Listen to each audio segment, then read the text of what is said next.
کریم اما بعد فاعوذ باللہ من الشیطان الرجیم بسم اللہ الرحمن الرحیم کتاب الفضائل القرآن الفصل الاول۔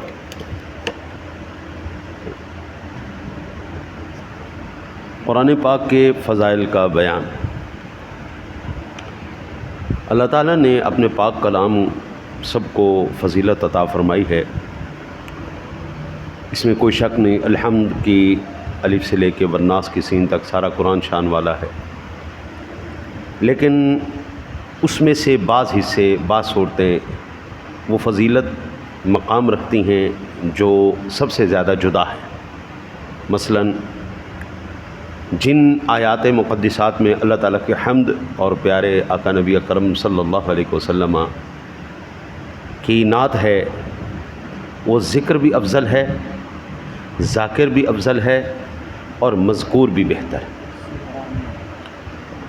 ٹھیک ہے، جن آیات مقدسات میں اللہ کی حمد اور پیارے نبی اکرم صلی اللہ علیہ وسلم کا ذکر پاک ہے، وہ ذکر بھی افضل ہے،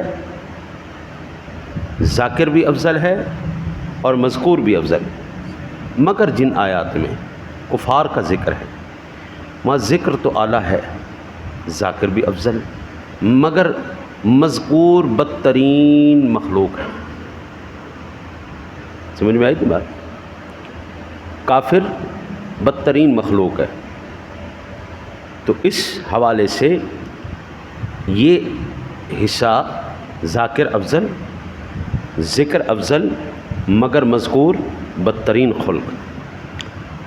قرآن پاک کے اندر آپ نے سنا ہوگا سورۃ التوحید یعنی سورۃ الاخلاص، اس کو 3 مرتبہ پڑھنے سے آپ کو پورے قرآن پاک کی تلاوت کا ثواب حاصل ہوتا ہے۔ لیکن یہ ثواب کیوں آیا؟ یہ اللہ تعالیٰ کی حمد ہے، یہ اللہ کی حمد ہے۔ لیکن اس کے ساتھ ہی اس سے پچھلی سورہ مبارکہ تبت یدا ابی لہب، اس کو آپ 300 مرتبہ بھی پڑھیں گے نا، آپ کو پورے قرآن کا ثواب حاصل نہیں ہوگا۔ یہاں سے یہ بات پتہ چلی کہ قرآن پاک کا بعض حصے سے زیادہ افضل اور اعلیٰ ہے۔ میں ایک موٹی سی مثال آپ کو عرض کرتا ہوں۔ حرم شریف سارا ہی افضل ہے، کیوں؟ اس میں بیت اللہ ہے، حدود حرم کے اندر بیت اللہ ہے۔ بیت اللہ سارا افضل ہے، لیکن حجر اسود کا اپنا مقام ہے،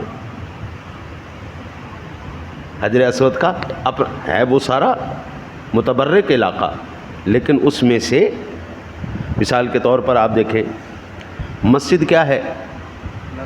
بیت اللہ، اللہ کا گھر، ساری مسجد افضل ہے، لیکن یہ مصلی، محراب اور منبر یہ اس سے افضل ہے۔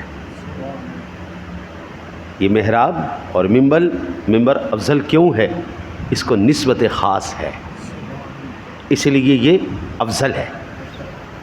اللہ تعالیٰ نے سارے رسول شانوں والے بھیجے، لیکن ارشاد باری تعالیٰ تلک الرسل فضلنا بعضهم علی بعض، ہم نے بعض رسولوں کو بعضوں پر فضیلت عطا فرمائی۔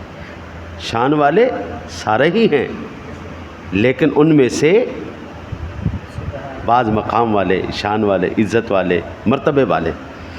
اس لیے میرے آقا نبی اکرم صلی اللہ علیہ وسلم کا فرمان علی شان ہے، عن عثمان قال قال رسول اللہ صلی اللہ علیہ وسلم خیرکم من تعلم القرآن وعلمہ۔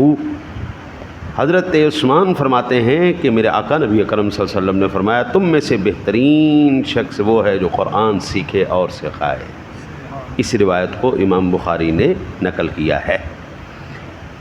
قرآن پاک کو سکھانے والے، سیکھنے والے، بچوں کو حجوں کے ساتھ قرآن پڑھانے والے، قرات کے ساتھ، تجوید کے ساتھ، یہ تمام کے تمام سکھانے والے اس حکم کے اندر،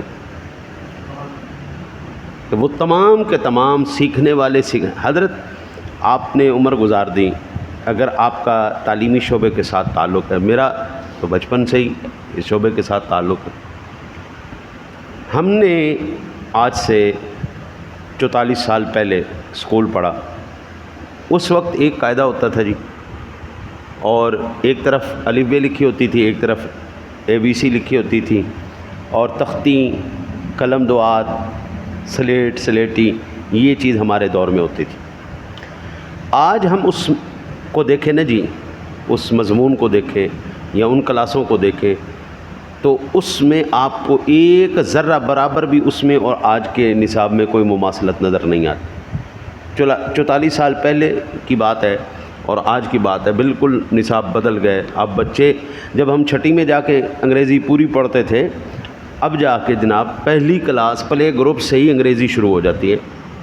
یعنی اس 44 سالوں کے اندر یہ جو ماہرین ہیں، تعلیمی نظام کے ماہرین، یہ اگلے 44 سال بعد بالکل نظام اور ہو جائے گا۔ یہ اس بات پر متفق نہیں ہو سکے کہ نصاب کیا ہونا چاہیے۔ میں پھر کہتا ہوں جی، خدا کی قسم، اللہ نے جو اس کے حبیب کے ذریعے ہمیں نصاب دیا، 14 صدیاں گزر گئے، قرآن پہلے بھی قرآن ہی تھا، قرآن آج بھی قرآن ہی۔ 14 صدیاں حضرت جی، 14 صدیوں کے اندر یہ نظام آپ مجھے دکھائیں۔ 200 سال پہلے چلے جائیں، سکول نظام کا نام ہی نہیں ملے گا آپ کو۔ لیکن 14 صدیاں پہلے بھی کالا کالا رسول اللہ ہو رہی تھی، 14 صدیوں بعد بھی کالا کالا رسول اللہ ہو رہی ہے۔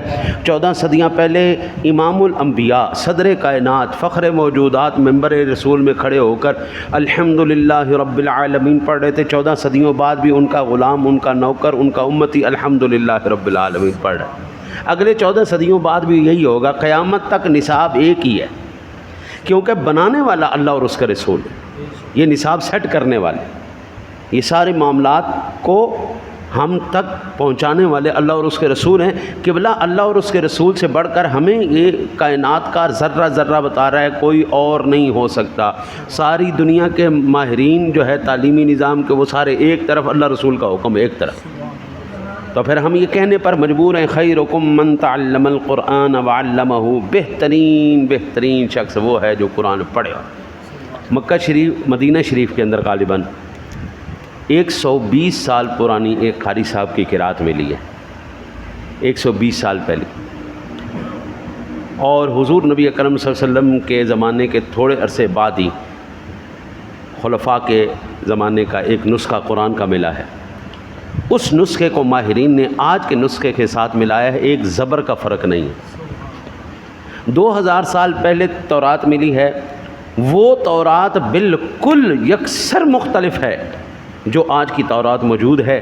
وہ تورات جو اللہ اور اس کے رسول نے ہمیں بتایا تھا، اس تورات میں یہ بھی ہے، یہ بھی ہے، یہ بھی ہے، یہ بھی ہے، جو قرآن کی تعلیمات تھی وہی اس میں ہمیں مل رہی ہیں 2000 سال پہلے کے نسخے کے اندر۔ لیکن آج وہ کوئی شے نہیں مل رہی، تورات ہو، زبور ہو، انجیل ہو، کوئی بھی صحف ہو، صحف موسیٰ ہو، صحف ابراہیم ہو، جتنے بھی صحف گزر گئے حضرت، ہر ایک صحیفے کو اللہ نے امت کے حوالے کر دیا، قرآن کو اللہ نے کسی کے حوالے نہیں کیا۔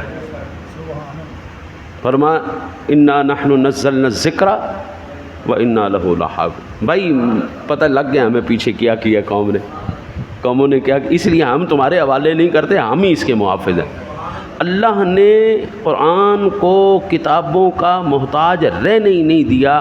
پوری دنیا کے اندر آپ کتابیں مٹا دیں، لوگ کوئی مائکا لال دوسری کتاب کو ویسے پہلے حرف سے لے کے آخری تک کوئی مائکا لال لکھوا کے دکھائے، آپ کو صرف ہمارے اس علاقے کے اندر اتنے حفاظ مل جائیں گے، الحمد کی الف سے لے کے والناس کی سین تک پورا قرآن آپ کو دوبارہ لکھوا دیں گے۔ کیڑی گل ہے، محتاج ہے کتابیں کاغذات؟ نہیں، اللہ نے سینوں کے اندر محفوظ۔ جب تک یہ سینے رہیں گے قرآن کا نور چمکتا رہے گا۔ دعا کرتے ہیں اللہ تعالیٰ آپ کو مجھے قرآن کی سچی محبت نصیب فرمائے۔